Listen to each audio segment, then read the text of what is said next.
we're largely owned by Fairfax. Fairfax is, through its subsidiary company, Thomas Cook, owns almost, on a fully diluted basis, about 2/3 of the company. Fairfax is a huge Canadian company. It's one of Canada's best-known investment houses. A lot of you would have read about the gentleman called Mr. Prem Vatsa. Sometimes I think he's better known in India than IKEA itself is. You know, he gets a lot more nod than sometimes when you say about IKEA itself. Prem is a fantastic investor. He's been around for so many years and he's delivered value to investors. And more than anything else, he's a great human being. He's somebody that when you meet him itself in the first 5 minutes, he'll have an impact in your life. You know straight away that he can do something for you. You know, he's off that track. He's a great decision maker. He's able to aggregate all the facts that you present to him in a jiffy, and he makes a real difference to the moment when you meet him. Prem, through Fairfax, has investments in many companies in India. One of them is Lombard, ICICI Lombard. They own Lombard, and through Lombard they own their stake in ICICI Lombard. Thomas Cook, of course, I mentioned to you about. From Thomas Cook, they went out and bought a company called Sterling Holiday Resorts. And they also have a strategic stake in a company called India Infoline, which is again a financial services company.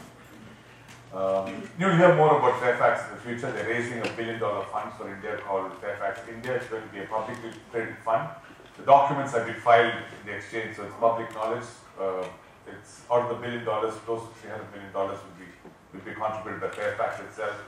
And that will give them tremendous firepower for investment into India. So we are hoping they will do that quickly and they'll invest a lot more money because IKEA will then hopefully benefit from the slipstream of all these investments that they're making into India as well.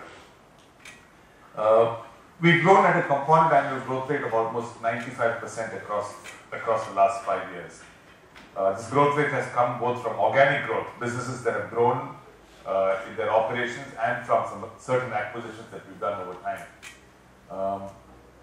I will talk to you about some of these acquisitions as I tell you about the businesses that we've got. Essentially, we are present in 4 businesses: in technology, in engineering services, in facilities management, and people and services. So I'll build out each business for you separately so that you're able to get a sense of what is each business. We were only initially in the people business. We were human resources initially. We were a recruiting company, and we also did general staffing. Why did we do this? We had a background in human resources because my first company that I founded was one called People One Consulting. People One Consulting was sold in 2004 to a firm called Adecco, which was Swiss origin and headquartered in Zurich. Went on to become India's largest HR service company, has about 90,000 people working for them today.